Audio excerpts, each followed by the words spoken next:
Well, I'd say that one of the primary things is according to expectations. That's first, right? When somebody requests a service and you quote them for the service and they accept your quote, to really build a loyal customer base, you have to deliver based on that quote. And I think that's the most important part of building a loyal customer base. It's interesting when you get bigger, it sometimes is even harder to be reliable. And you have to hire people, or you have to find people that can be in place to deal with customer concerns or questions or things like that. I still like the relationship with my customers.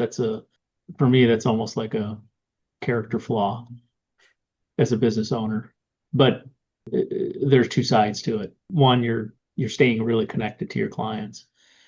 The other is it's very time consuming for an owner to be the touch person all the time. So I'm pretty good at setting expectations. I have a limited amounts of time that I can provide to my clients.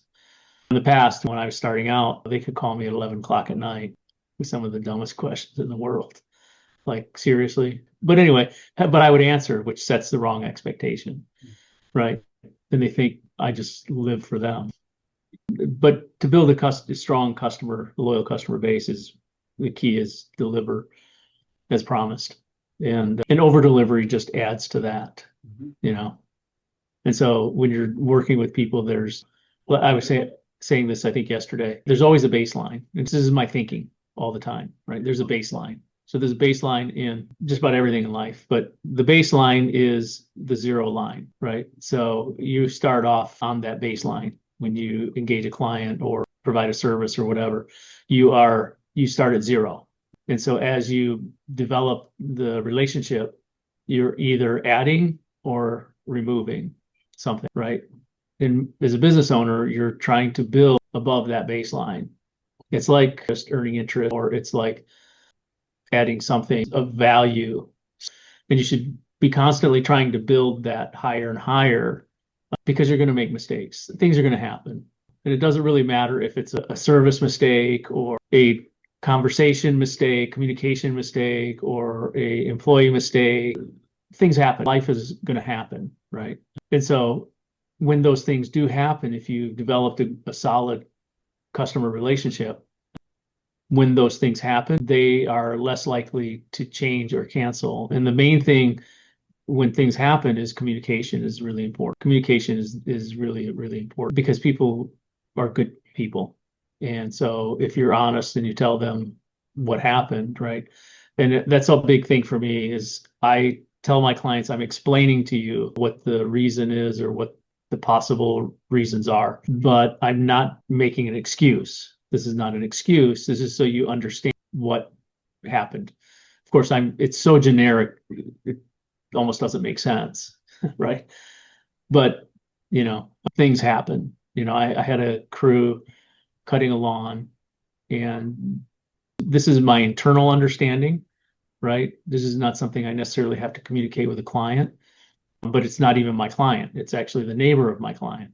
But the way I viewed it is they were trying to trim with a mower, is how I describe it, which means like we have a guy on the crew who his job is to do all the areas that a lawnmower can't do. Mm-hmm.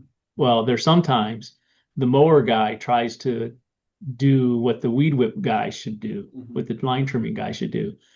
And that causes problems. Mm-hmm.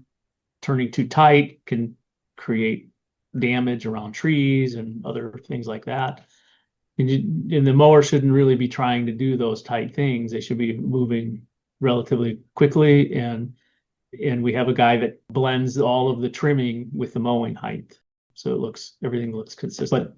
But like I said, this is just an internal opinion that I think happens. They just try to get too close to avoid having to do the whipping, and the mower caught a chain link fence, and then ripped the chain link fence about 10. It didn't move about 10 feet, but when you grab a section of a chain link fence, it starts bending all of the squares, right? And so we had to replace a 10-foot section of a person's fence.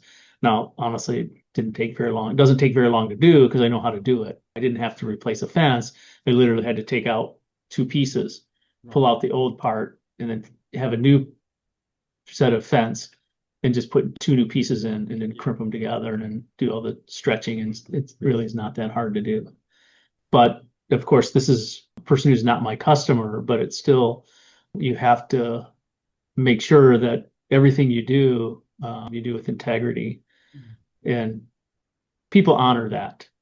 I mean, that's what they look for. I met a new guy in an area that I was working, and we don't do temporary services. Like somebody will walk up to me, hey, can you cut my house this one time? And I'm always, no, I don't do that. I don't need the 30 or 50 bucks, whatever it is. It's more of a hassle than the money's worth that's just my point of view. And I already have a schedule and I have work that I'm doing and it doesn't interest me. So I had a guy approach me a week ago and, can you cut it for 5 weeks? And I'm like, no, I don't. But so it's fine. He hired some other guy. And I met the guy today because he showed up the same time I was doing that same house again. So I met him and, made friends with him, got his business card. So I'm not sure where I was even going with that. But it's just my nature, just in dealing with people. Anyway, that was fun. Whatever. We had a really good conversation because he's somebody now that if somebody approaches me and wants one cut, or I can just say, here's a guy, he can do it. I don't worry about them stealing my clients. Of course, I don't think people steal other people's clients. They earn them. If my client wants to switch, there's some part of what I'm doing that's not good enough, or there's something else. Sometimes it's price, because I did have a call today from someone who is using a friend of mine's service, and she's right next door to my clients. I've got a couple in a row, and she's using this other service. And she called me and said, how much, I want to get a price quote. And I asked her, I said, well, does the lawn need cutting like soon? She said, no, I have a service. And I know the street, and I do know who else works on that street. And I basically said, oh, Justin. I said, yeah, he's a friend of mine, which always sort of like, oh no, he's going to tell him that I might switch. And I told her, I said, it doesn't really matter, because him and I have actually exchanged business. So like areas that he doesn't want to do, he's passed along to me, and in areas, but then we are very tightly into this one area. We both do a lot in that area. So, but we're friends. So anyway, but those things kind of come up. So I think that's outside of the loyal customers. Oh, I know why I veered off into the wrong direction lane, avoiding hitting other. No, I just lost it again because I keep veering off. I'm on a gravel road right now. The word loyal customers triggered it last time. No, it wasn't. Yeah, loyal customers. No, I don't know. Whatever. It'll pop up in my brain later. No, but that's enough on the loyal customers. I mean, it's really about the relationship.